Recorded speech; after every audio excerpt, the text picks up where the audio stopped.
José Reveles, periodista y escritor. La presencia de la CIA ha sido constante, periódica, pues en momentos importantes de la historia de México. Estaba releyendo la actuación que tuvieron, por ejemplo, en el movimiento estudiantil de 1968. Ellos estuvieron durante 4 meses pasando información de las asambleas estudiantiles, de las marchas, intervenciones telefónicas, dando nombres, etcétera, y alentaron mucho al entonces presidente Gustavo Díaz Ordaz a consolidar su idea de que se trataba de un movimiento comunista internacional que iba a dañar a México.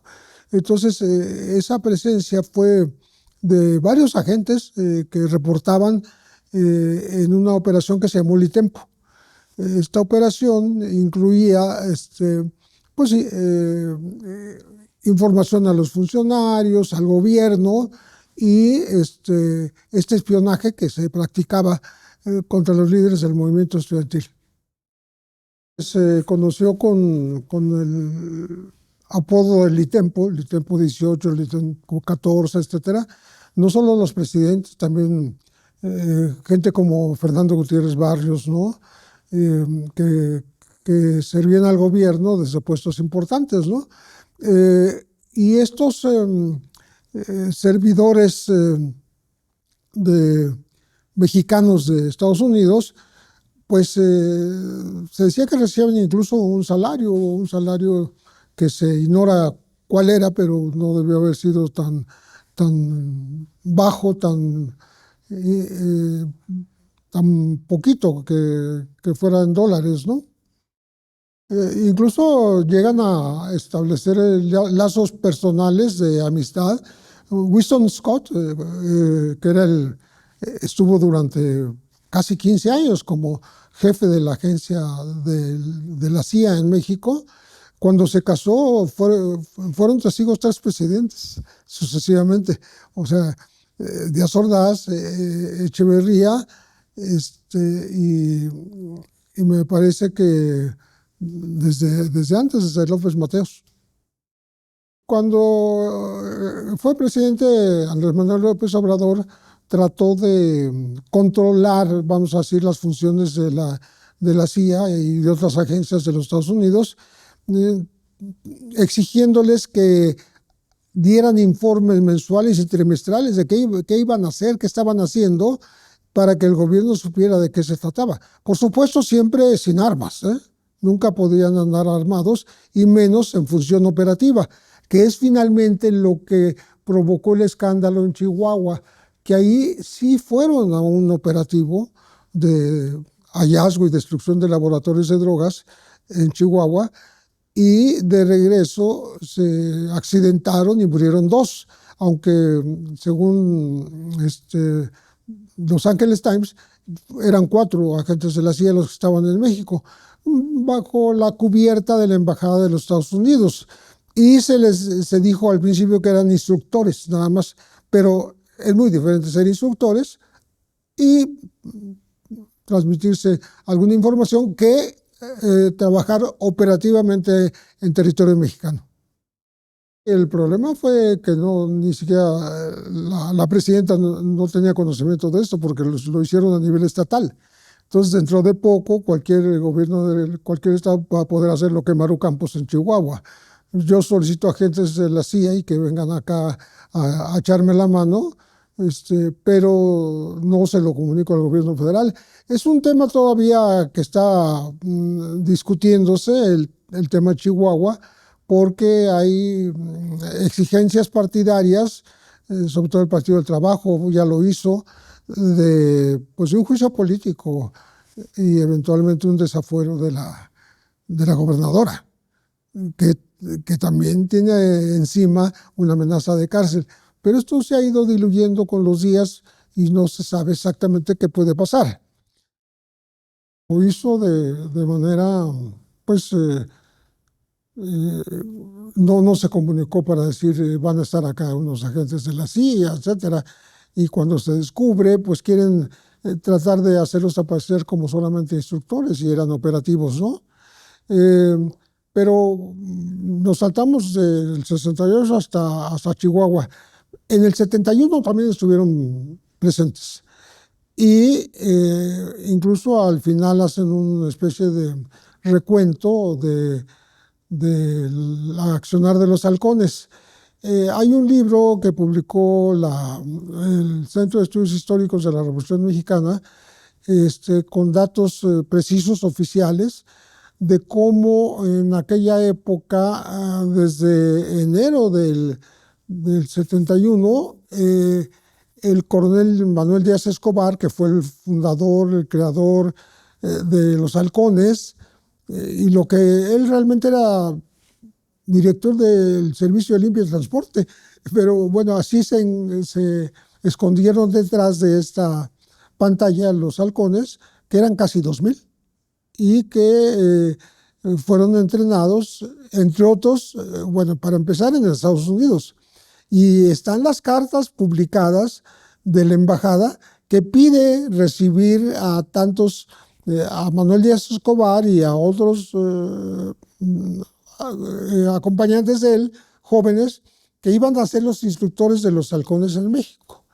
Y van en varias ocasiones.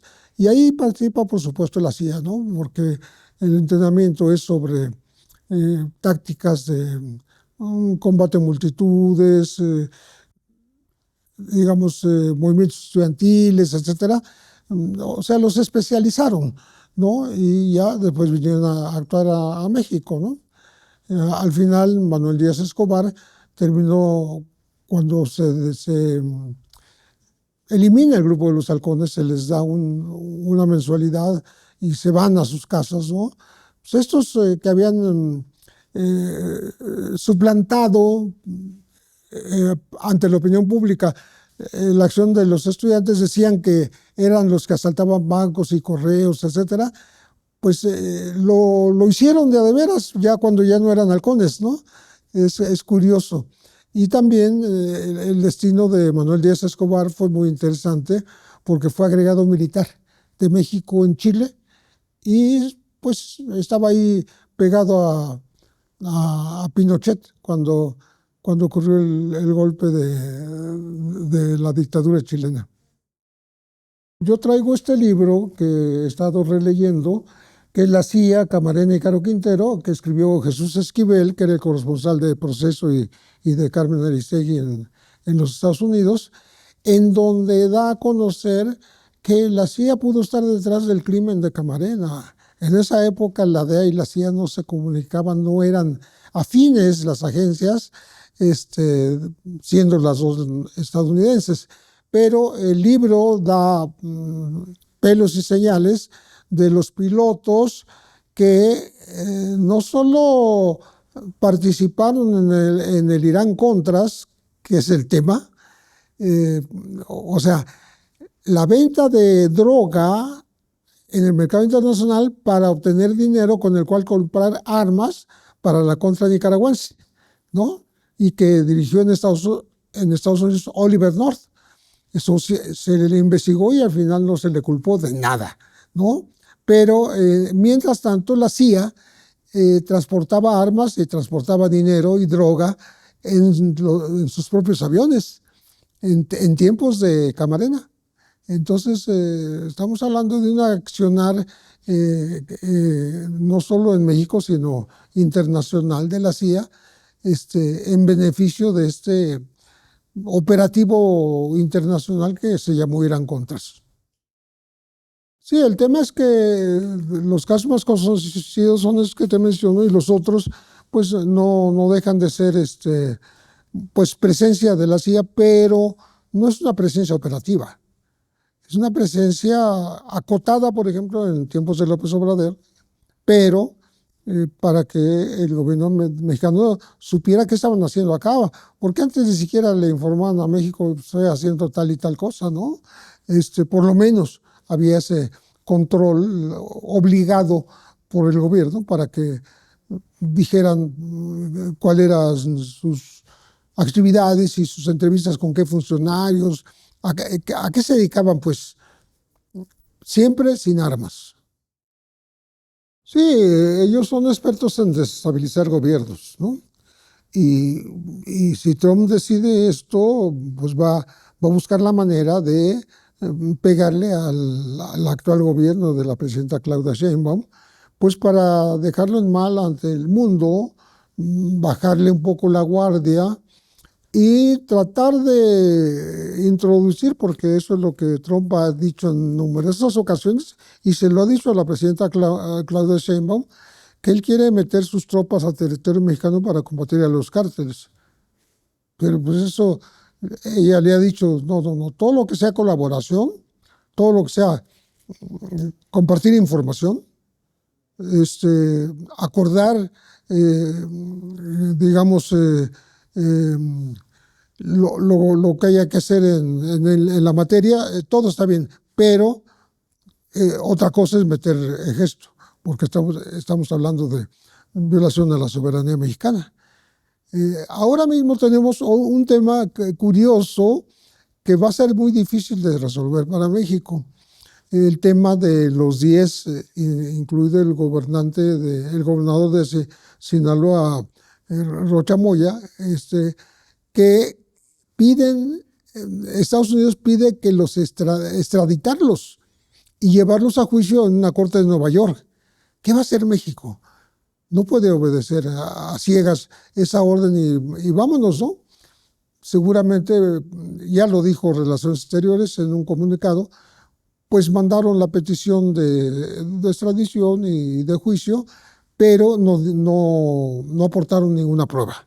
Entonces están pidiendo pruebas para que la Fiscalía General de la República de México sea la que investigue y vea si hay esto.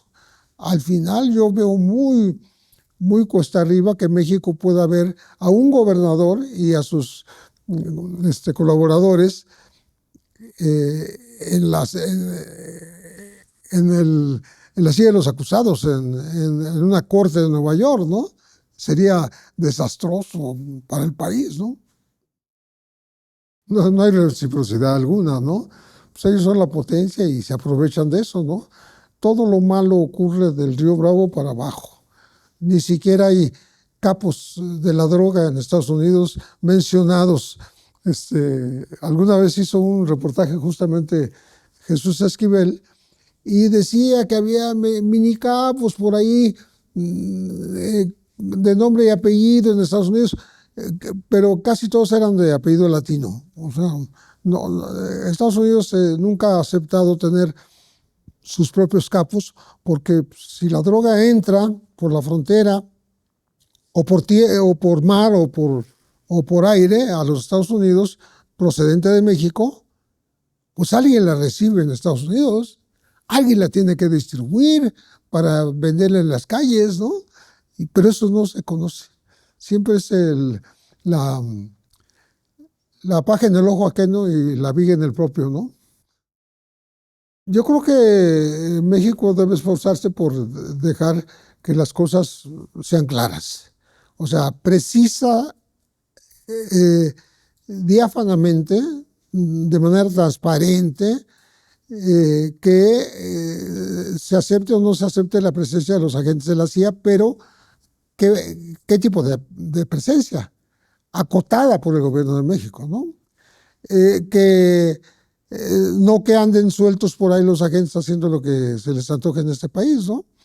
Ya pusieron el mal precedente en Chihuahua y pues que no cunda, ¿no? Porque entonces cualquier otro gobierno, sobre todo de oposición, va a decir, pues yo quiero agentes de la CIA para que me investiguen acá en, en Veracruz, por decir algo, o en Chiapas, qué está pasando con tal y cual delito que me preocupa, ¿no? Pero yo creo que México debe no prohibir la presencia de los agentes, pero sí acotarla, ¿no? Que operen bajo reglas muy claras, ¿no? Y no pasen de ahí, ¿no? Entonces, yo no veo que México les vaya a conceder la extradición del gobernador de Sinaloa, que por cierto ya pidió licencia. Hizo bien, porque es una manera de decir, yo aquí estoy a sus órdenes para que me investiguen, ¿no? También como pidiendo pruebas. y, y pero no lo veo sentado en Nueva York siendo juzgado. Sería desastroso para México, ¿no? Pues yo creo que tiene que establecer una línea perfectamente clara de su relación con Estados Unidos. Ya lo ha hecho con Trump, por lo que hace a este afán de querer meter tropas, ejército al territorio mexicano. Aquí no puedes meter ningún ejército a operar, ¿no? Y le ha dicho a Trump, pues lo que sea cooperación, lo que sea eh, compartir información, pues trabajar juntos en ciertos, lo que sea, incluso la aceptación de agentes estadounidenses para entrenar a policías, soldados y marinos, siempre y cuando haya un acuerdo entre ellos. Acaban de entrar otros veintitantos que vienen a dar instrucciones, como a su vez los mexicanos a veces pasan a territorio de Estados Unidos, pero son acuerdos entre los gobiernos y no debe sobrepasar esa línea, ¿no? Creo que le toca un papel difícil al gobierno mexicano. No es fácil lidiar con el gobierno de Washington y menos en la era Trump, porque Trump está desatado. Él, él quiere ya invadir Cuba, y entonces si México le ofrece ayuda humanitaria a la isla o le ofrece combustible a crédito o regalado, pues, pues tiene que confrontarse un poco con los Estados Unidos, ¿no? Y no podemos vivir eternamente en esa confrontación. Lo ideal sería que, pues aunque ellos sean la potencia y nosotros el país subdesarrollado, pues haya un trato igualitario, respetuoso y muy respetuoso de la soberanía. Sí, soy José Reveles, periodista y escritor. Tengo en el ejercicio periodístico casi 6 décadas. Bueno, por supuesto, aquí en 4TV nos pueden ver las opiniones que nos han pedido expresar y lo hacemos con el mayor de los gustos.